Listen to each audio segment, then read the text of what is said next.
الحمد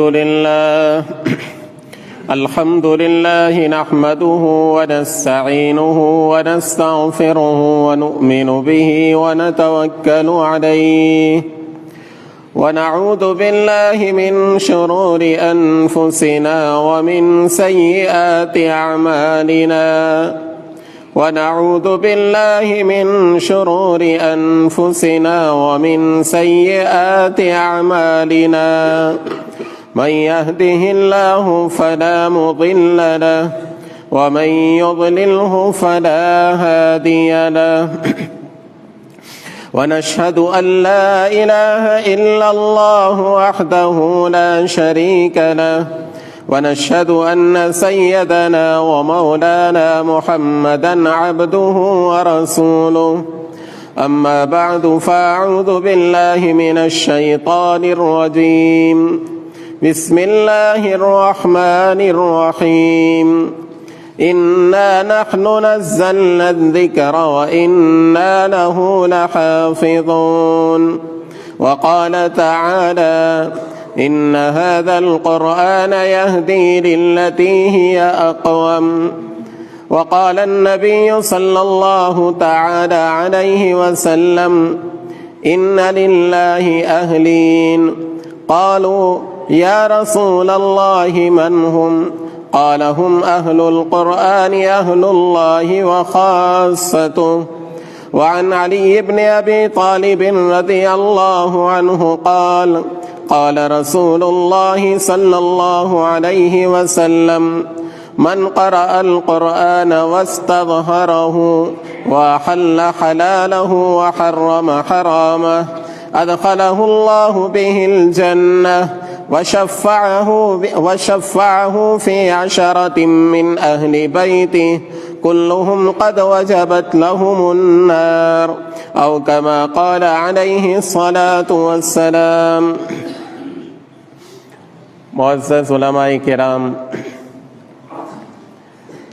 بزرگان دین،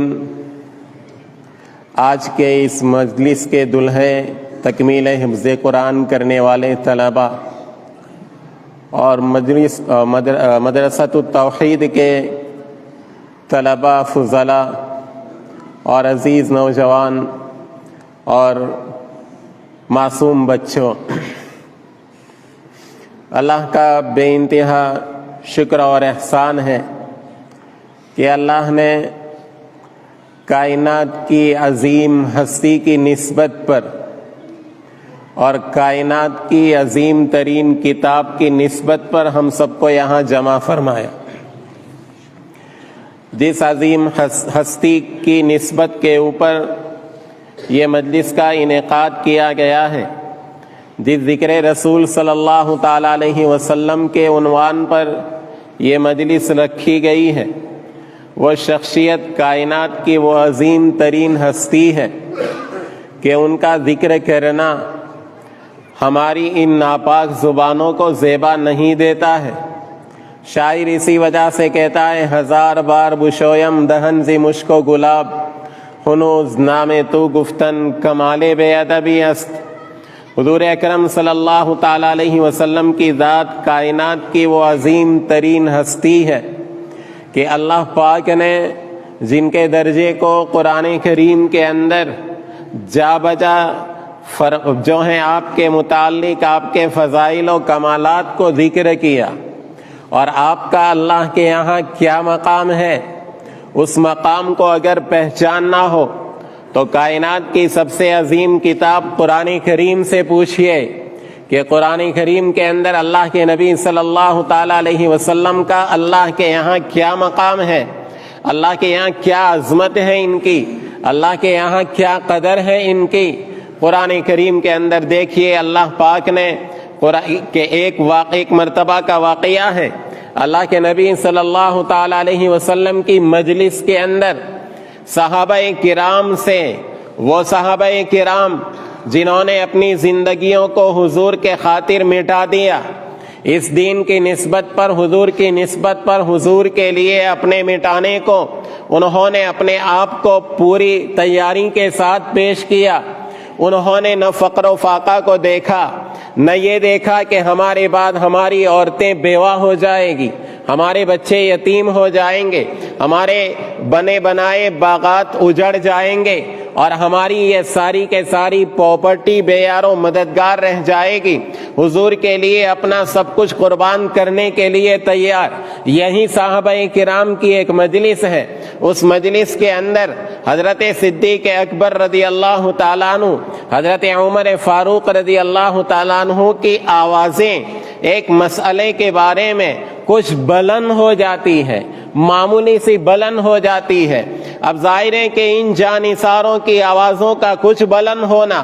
اس سے حضور کو کتنی معمولی تکلیف پہنچی ہوگی، لیکن ایسے موقع کے اوپر جہاں حضور اکرم صلی اللہ تعالی علیہ وسلم کے ان صحابہ کرام سے یہ متصور ہی نہیں کہ جان بوجھ کر حضور کو معمولی سی تکلیف بھی وہ پہنچائے، انجانے کے اندر حضور کی شان میں معمولی سی بے ادبی ہو گئی کہ قرآن کریم کی آیت نازل ہوتی ہے، یا ایھا الذین آمنوا لا ترفعوا اصواتکم فوق صوت النبی ولا تجہروا لہ بالقول کجہر بعضکم لبعض ان تحبط اعمالکم وانتم لا تشعرون۔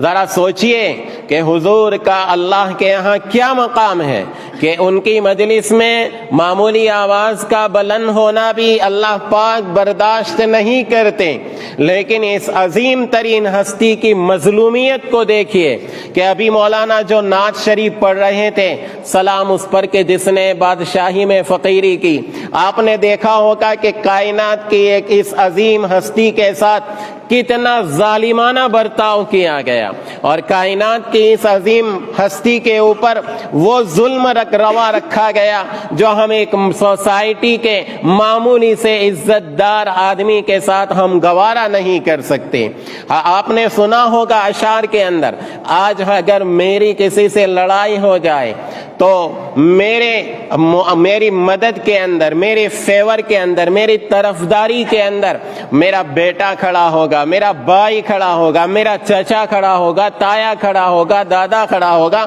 خاندان کے لوگ کھڑے ہوں گے، لیکن اس عظیم ہستی کی مظلومیت کو دیکھیے کہ سلام اس پر کے گھر کے لوگ جس سے جنگ کرتے تھے، یہی گھر کے لوگ کہ جن کو ان کی مدد کے لیے کھڑا ہونا چاہیے، ان سے برسرے پیکار جو ہیں وہ بدر کے میدان میں کبھی آ رہے ہیں، کبھی حنین کے میدان میں آ رہے ہیں، کبھی احد کے میدان کے اندر آ رہے ہیں، کبھی ساری جمعیتیں جمع ہو کر مدینہ کی اینٹ سے اینٹ بجانے کے لیے غزوہ احزاب کے موقع کے اوپر جمع ہو رہے ہیں۔ ذرا اس عظیم ہستی کی مظلومیت کو دیکھیے کہ طائف کی بازاروں کے اندر، طائف کی گلیوں کے اندر جو انسانوں کا ایک ہمدرد اور خمخار بن کے جو شخصیت گئی، اس کے ساتھ قوم نے کیا برتاؤ کیا۔ اس کے ساتھ قوم نے نہ صرف یہ کہ اس کی مہمان نوازی نہیں کی، نہ یہ صرف ان کو کھانا پینا نہیں دیا، نہ یہ کہ ان کی مدد نہیں کی، بلکہ معاشرے کے، محلے کے اوباش اور بدماش لڑکوں کو ان کے پیچھے لگا دیا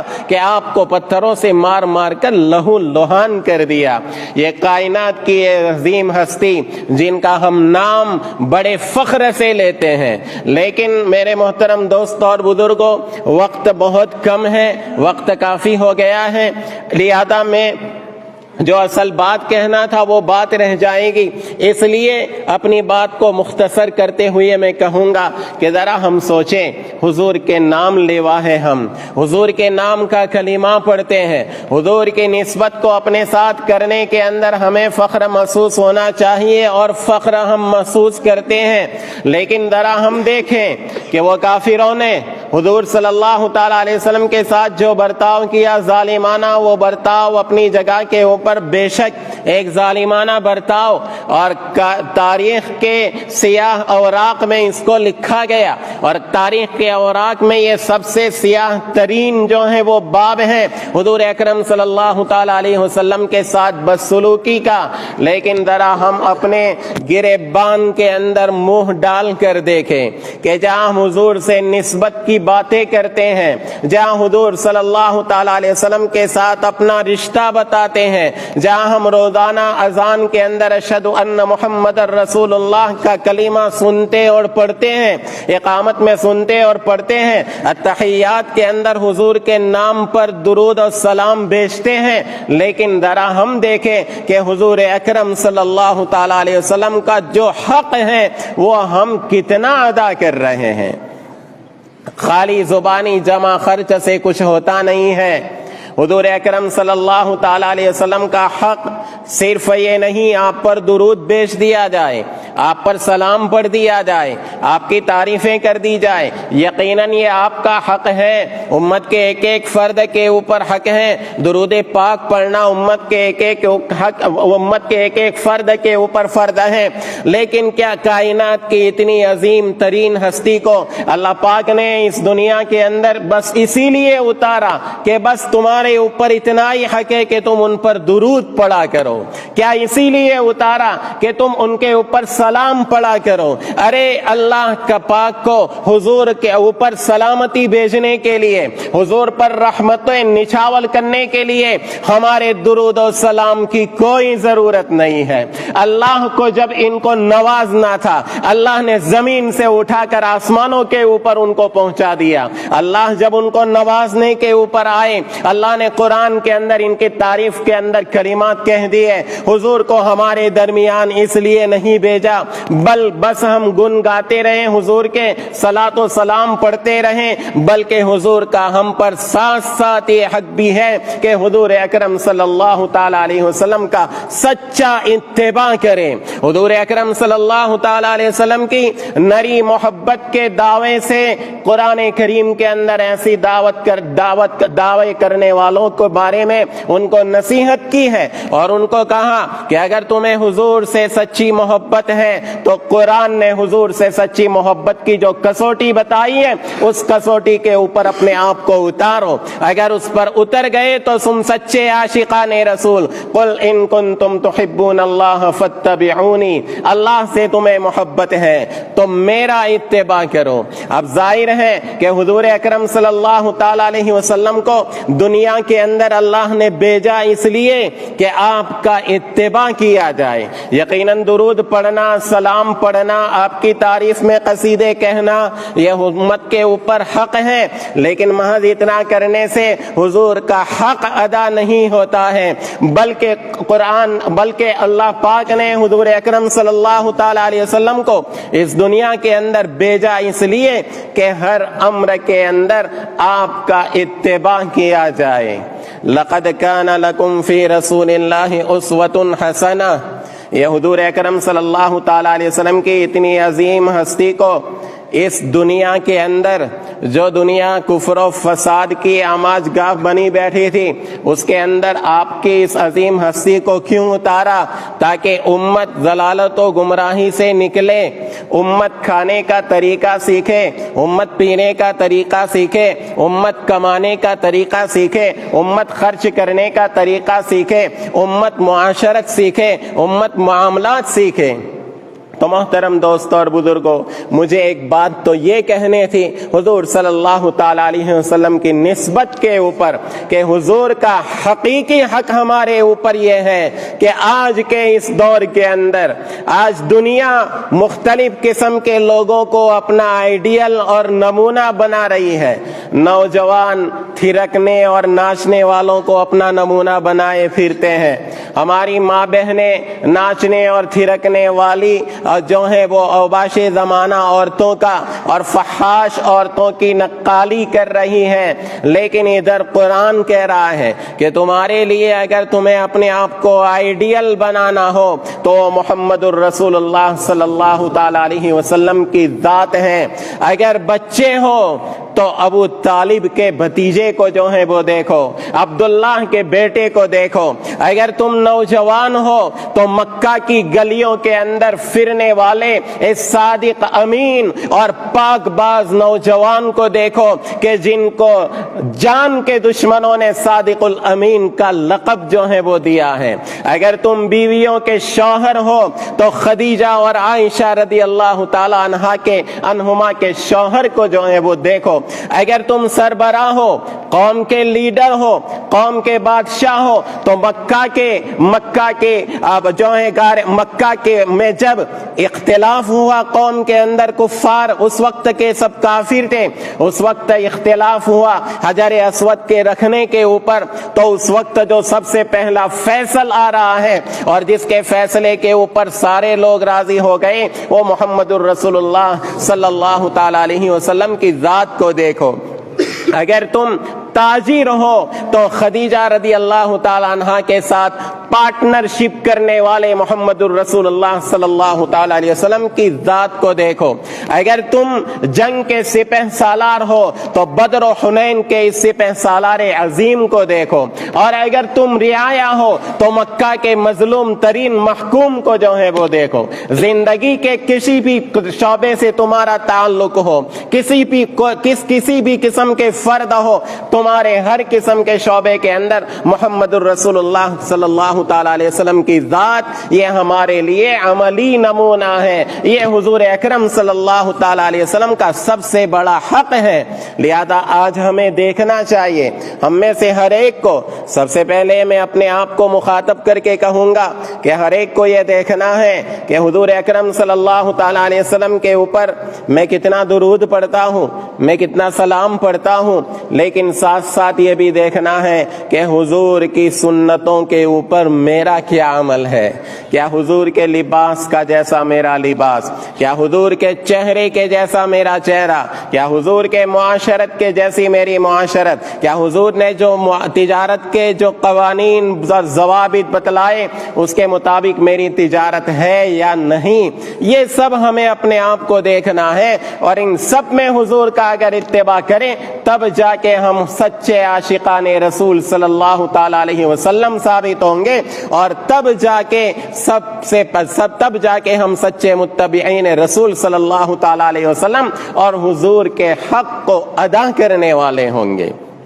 تو حضور صلی اللہ تعالی علیہ وسلم کی نسبت پر تو مجھے یہ بات کہنا تھی کہ ہم میں سے عہد کرے ہر ایک آدمی، اللہ پاک اس مجلس کو ہم سب کی زندگیوں میں انقلاب کا ذریعہ بنائے کہ حضور کے نام کی نسبت پر میں نوجوانوں سے اور میرے بزرگوں سے اور معاشرے کے ایک ایک فرد سے میں ہاتھ جوڑ کر کہوں گا کہ خدا را اس مجلس کے اندر، اس مسجد کے اندر، ذکر رسول کی اس پاک محفل کے اندر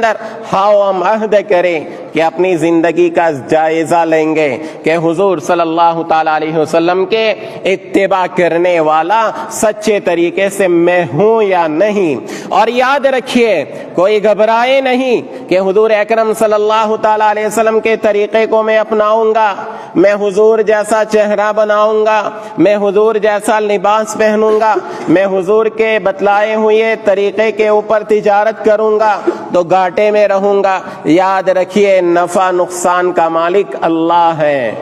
اور عزت و ذلت دینا خدا کے ہاتھ میں ہے۔ دنیا کے کسی کے بڑے سے بڑے آدمی کے ہاتھ، بڑے ہاتھ میں نہ ذلت دینا ہے نہ عزت دینا ہے۔ وَتُعِزُّ مَن تَشَاءُ وَتُذِلُّ مَن تَشَاءُ، وہ چاہے تو ہمیں ثریا تک پہنچا سکتا ہے، اور اگر وہ چاہے تو دنیا کے اندر ہم کتنا ہی نام کما لیں لیکن وہ ہمیں ذلت اور پستی کی کھائی میں پٹک سکتا ہے۔ سارے کا سارا کنٹرول اسی کے ہاتھ کے اندر ہے، اور اللہ پاک نے قرآن کے اندر اور حضور اکرم صلی اللہ تعالی علیہ وسلم نے احادیث کے اندر وعدہ کیا ہے کہ تم یہ میرے طریقے کو پکڑو گے تو کبھی تم غلط راہ پر نہیں پڑ سکتے، کہ جب میں تمہارے اندر دو چیزیں چھوڑ کر جا رہا ہوں، کتاب اللہ و عطرتی، کتاب اللہ و سنتی، یا اللہ کی کتاب میری سنت، میرے اہل خاندان کا طریقہ، یہ چھوڑ کر جا رہا ہوں، جب تک تم انہیں تھامے رہو گے تم کبھی راہ سے بھٹک نہیں سکتے۔ محترم دوستوں اور بزرگوں، دنیا کے اندر آج مسلمان چیخ رہا ہے، مسلمان ذلیل ہو رہا ہے، مسلمان پیٹا جا رہا ہے، مسلمان مظلومانہ زندگی گزار رہا ہے، اس لیے کہ ہم نے اپنا رشتہ اپنے خدا سے اور محمد الرسول اللہ صلی اللہ تعالی علیہ وسلم سے کاٹ لیا ہے۔ یاد رکھیے، بجلی کا تار جب تک اس کا تعلق